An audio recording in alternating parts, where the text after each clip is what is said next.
cadenaser.com. Fijamos nuestra atención en la escena internacional porque la crisis de Irán se ha agravado y de forma notable parece en las últimas horas, sobre todo a través de un incidente diplomático del que hemos tenido noticia esta madrugada, la expulsión de la cónsul venezolana de Miami, expulsión decretada por Washington bajo la acusación de haber participado o planeado, o las dos cosas, ataques cibernéticos contra la Casa Blanca en colaboración con agentes iraníes y cubanos. Bueno, esa acusación quedará en lo que quede.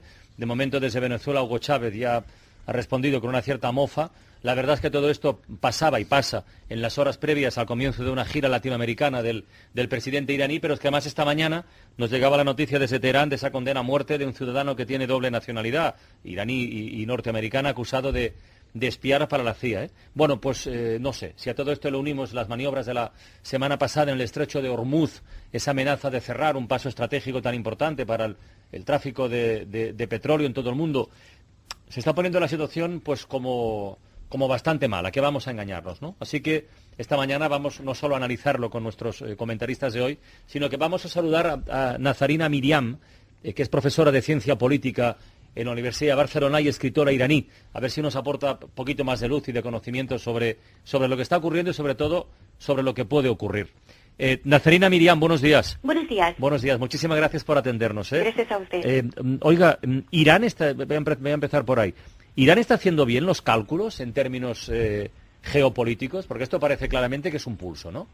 Mire, exactamente, es un pulso a nivel regional entre Irán por un lado, Arabia Saudí, Israel por otro lado, para la hegemonía regional, por otro lado, obviamente lo que está sucediendo en el Golfo Pérsico y con esta crisis de Irán es un pulso entre China y Estados Unidos para apoderarse de la segunda reserva del petróleo y del gas del mundo, que es Irán. Por lo tanto, en este contexto podemos descifrar lo que está pasando.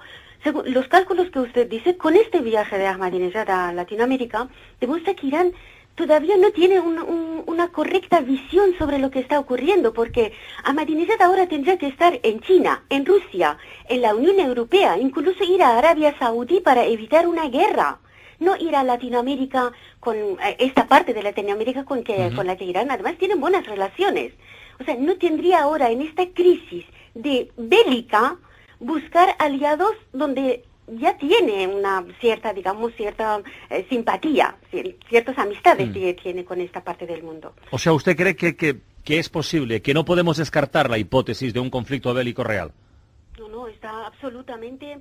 Hay una guerra a la vista. La diferencia con la guerra de Irak es la siguiente, que los medios de comunicación, sobre todo occidentales, evitan hablar claramente del anuncio de la guerra, que ya ha empezado realmente, ¿no? Solamente no han empezado los bombardeos, para evitar la formación de un movimiento no a la guerra que hubo durante la guerra de Irak. Por lo tanto, si hay un bombardeo sobre Irán, lamentablemente no hay un movimiento a nivel internacional sensible a un ataque que será sobre la población iraní. No solo atacarán el palacio residencial de Ali Khamenei.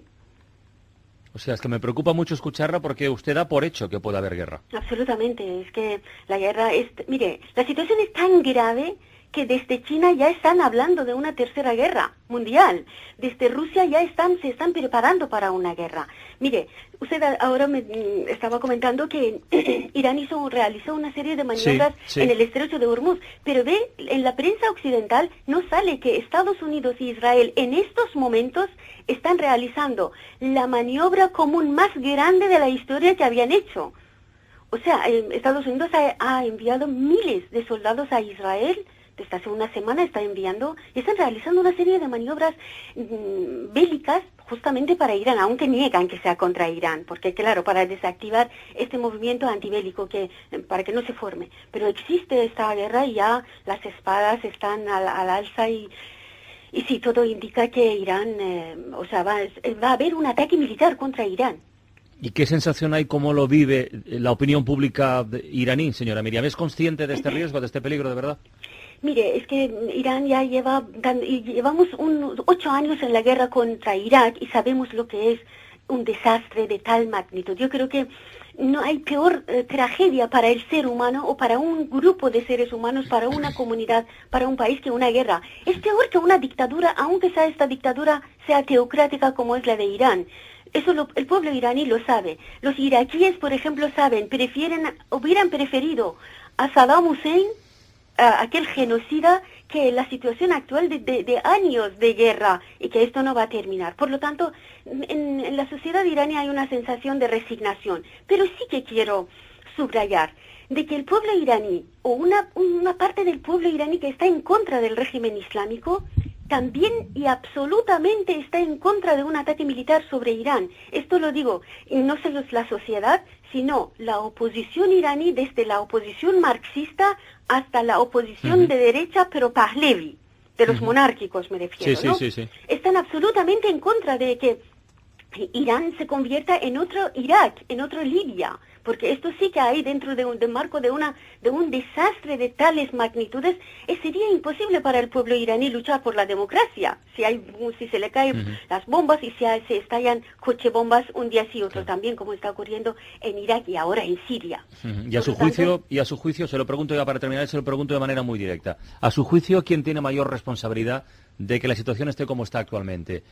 ¿Ahmadinejad o Obama? Por personalizarlo ya en los presidentes de los dos países. Absolutamente Obama. Es que absolutamente Obama, porque a ver, es que Obama ha sucumbido ante las presiones de Netanyahu y de Arabia Saudí.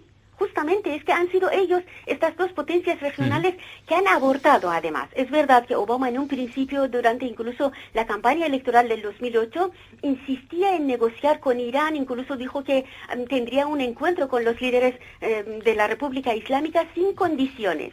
Vale, pero Netanyahu y Arabia Saudí han impedido que el presidente Obama llevase a cabo esta promesa electoral, como tampoco ha llevado a cabo otras promesas suyas, como cerrar el Guantánamo, por ejemplo, ¿no?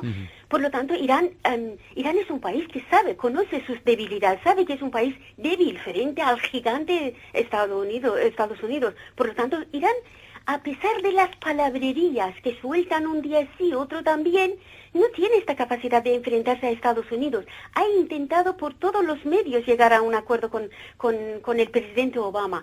Mire que, tanto en Irak como en Afganistán, si no fuera por la cooperación de la República Islámica en la ocupación de ambos países por Estados Unidos no podría mantener ahí 300.000 soldados en Irak o en Afganistán, países, al menos Irak, que está bajo el control político de Irán después de Saddam Hussein.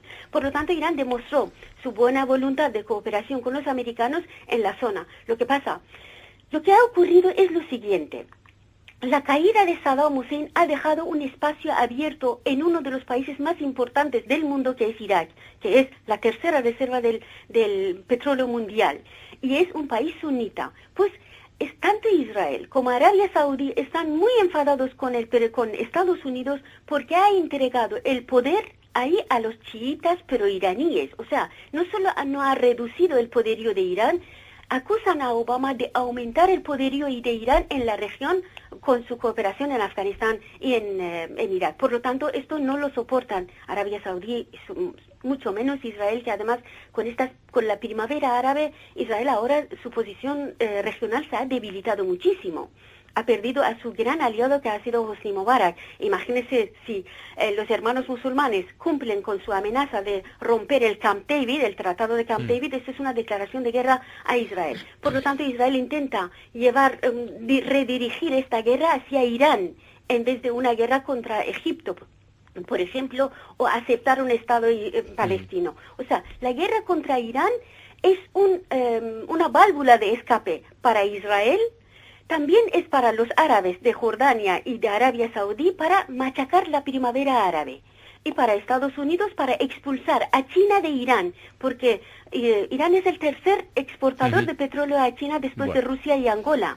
Y si fijamos en lo que ha dicho hace unos días el presidente Obama, de que la nueva estrategia de Estados Unidos es contener a China, pues ¿cómo se contiene a China? Cortándole las vías de energía. ¿Y cómo se hace eso? Como se ha hecho en Irak, En Libia, y la guerra de Libia claramente ha sido expulsión de China de África, ¿no? El inicio de su expulsión de África. Pues Irán es más importante todavía porque es el país regional que más petróleo manda a China.